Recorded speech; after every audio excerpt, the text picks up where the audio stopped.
हाँ बच्चों, आज मैं आप लोगों को पाठ 8 सुभाषित रत्नानी का जो है आधा पढ़ा देती हूँ, आधा दूसरे दिन पढ़ाऊँगी।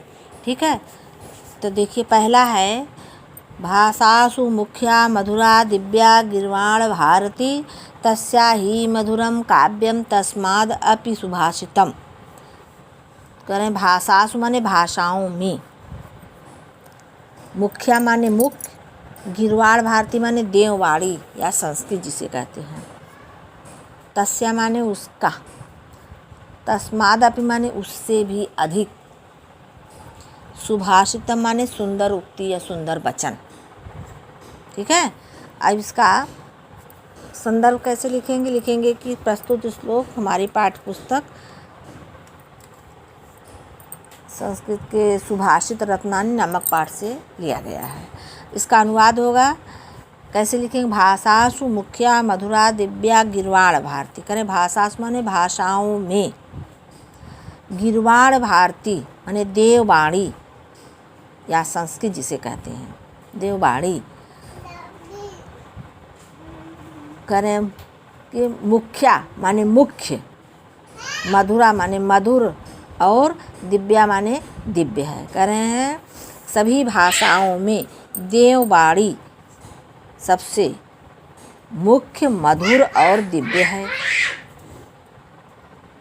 ही माने निश्चय ही माने निश्चय ही, तस्य माने उसका, काव्य माने काव्य, निश्चय ही उसका काव्य, मधुरम माने मधुर, तस्माद अपि उससे भी अधिक, मधुर क्या है, सुभाषितम उसके सुंदर वचन हैं, उससे भी अधिक उसके सुंदर मधुर वचन हैं। फिर से एक बार देख लीजिए, कह रहे हैं कि भाषाओं में देववाणी सबसे मुख्य, मधुर और दिव्य है, निश्चय ही उसका काव्य मधुर है तथा उससे भी अधिक मधुर उसके सुंदर वचन हैं। ठीक, दूसरा है सुखार्थिन कुतो विद्या कुतो विद्यार्थिन सुखम। सुखार्थी वातजेत विद्याम विद्यार्थी वातजेत सुखम। इसको तो आप लोग जान ही रहे हैं। अनुवाद इसका बहुत सरल है। सुखार्थी न माने सुख चाहने वाले, कुतो माने कहाँ, विद्या माने कहें सुख चाहने वाले को, विद्या कहाँ, विद्या चाहने वाले को सुखार्थी न, सुख कहाँ। ठीक है, सुखार्थी न वातजेत विद्या विद्यार्थी न वातजेत सुखम। कहें सुख चाहने वाले को विद्या त्याग देना चाहिए, विद्या चाहने वाले को सुख त्याग देना चाहिए। फिर से देख लीजिए, है सुख चाहने वाले विद्यार्थी को विद्या नहीं प्राप्त होती, विद्या चाहने वाले विद्यार्थी को सुख नहीं मिलता, इसलिए सुख चाहने वाले विद्यार्थी को विद्या त्याग देना चाहिए, विद्या चाहने वाले विद्यार्थी को सुख त्याग देना चाहिए।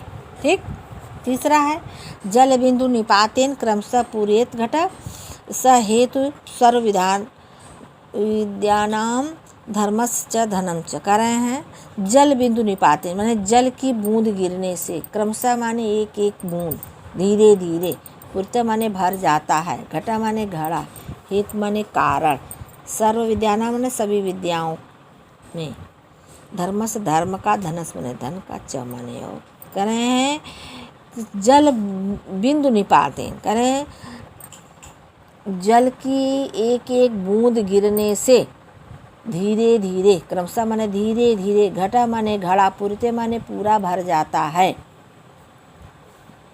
स हेतु सर्व विद्या धनम धर्मश्च धनम। करें सभी, इसलिए यही सभी विद्याओं में धर्म तथा धन का कारण है।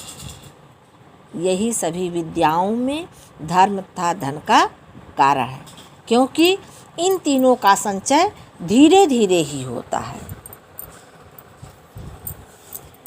घबरा करके नहीं, किसी को न विद्या आ जाएगा, न तो जो है उसके पास धन हो जाएगा, और न तो जो है धर्म हो जाएगा। उसके लिए धीरे धीरे इकट्ठा करना पड़ता है। ठीक है। चौथा है काव्य शास्त्र विनोदेन कालो गच्छति धीमताम व्यसनेन च मूर्खाणाम निद्रया कलहेन्वा। कह काव्य शास्त्र विनोदेन माने काव्य और शास्त्र के विनोदेन, विनोद करने से या चर्चा रूपी मनोरंजन से, काल माने समय, गच्छत माने जाता है, बीत जाता है, धीमता माने बुद्धिमानों का, व्यसनेस माने बुरी आदत से, मूर्खाणाम माने मूर्खों का, निद्रा माने निद्रा से, कलहेन माने विवाद से, वा माने अथवा। कह रहे हैं अनुवाद देखिए। धीमताम, धीमता माने बुद्धिमानों का, बुद्धिमान लोगों का समय काव्य एवं शास्त्रों के आनंद में व्यतीत होता है, तथा मूर्ख लोगों का समय बुरी आदतों में, सोने में एवं झगड़ा झंझट में बीतता है। ठीक। पांचवा है न चौरहार्यम न च राजहार्यम न भातृभाज्यम न च भारकारी व्यय कृते वर्धत एवं नित्यम विद्या धनम सर्वधन प्रधानम। बहुत अच्छी बात कह रहे हैं। विद्या धनम सर्वधनम प्रधानम, विद्या रूपी धन सभी धनों में प्रधान है। इसे न चौरहार्यम, इसे न तो चोर चुरा सकता है, न राजहार्यम, न राजा छीन सकता है, न भातृभाज्यम, न भाई बांट सकता है, न च भारकारी, न यह बोझ ही है। ठीक है। व्यय कृते वर्धते एवं नित्यम, इसे जितना ही खर्च किया जाएगा वह प्रतिदिन उतना ही विद्या बढ़ता रहता है, बढ़ता जाता है। फिर से देख लीजिए। कह रहे हैं विद्या रूपी धन सभी धनों में प्रधान है, इसे न तो चोर चुरा सकता है, न राजा छीन सकता है, न भाई बांट सकता है, और न तो यह बोझ ही बनता है। यही कहने, इसे जितना ही खर्च किया जाएगा उतना ही यह बढ़ता ही जाता है। छठा एक देख लीजिए। परोक्षे कार्यहंतारम प्रत्यक्षे प्रियवादिनम वर्जयतादृशम मित्रम विष्कुंभम पयोमुखम। परोक्षे माने पीठ पीछे, कार्यहंतार माने कार्य को नष्ट करने वाले, प्रत्यक्षे माने सामने, प्रियवादिन माने प्रिय बोलने वाले को, वर्जते माने त्याग देना चाहिए, तादृशम माने वैसे ही, विष्कुंभ माने विष के घड़े को, पयोमुखम ने मुख में या ऊपरी हिस्से में दूध जहाँ तक भरा जाता है, यदि वहाँ पर विष देख लिया जाए तो उसे त्याग देना चाहिए। कहने का मतलब है, फिर से देखिए अर्थ, कि परोक्षे माने पीठ पीछे, कार्यहंतारम कार्य को नष्ट करने वाले, और प्रत्यक्षे सामने प्रियवादिनम मीठी वाणी बोलने वाले, मित्रम माने मित्र का, वर्जत्याम ईदिशम उसी प्रकार त्याग कर देना चाहिए। ईदिशम माने जिस प्रकार, मुख पर, पयो मुखम, मुखम माने मुख, पयो माने दूध, मुख पर दूध लगे विष से, विष कुंभम विष से भरे घड़े को छोड़ दिया जाता है। फिर से देखिए। पीठ पीछे कार्य को नष्ट करने वाले तथा सामने प्रिय बोलने वाले मित्र का उसी प्रकार त्याग कर देना चाहिए जिस प्रकार मुख पर दूध लगे विष से भरे घड़े को छोड़ दिया जाता है। अंतिम है, देख लीजिए।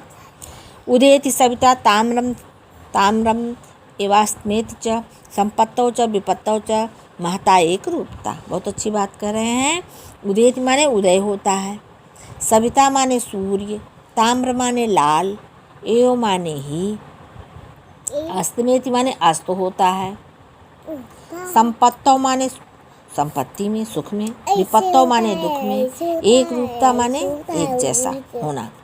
कह रहे हैं तो यहाँ से महताम एक रूपता, कह रहे हैं महान पुरुष, संपत्तौ च विपत्तौ च महान व्यक्ति, महान पुरुष, संपत्ति और विपत्ति में ठीक उसी प्रकार एक समान, एक रूपता, एक समान रहते हैं।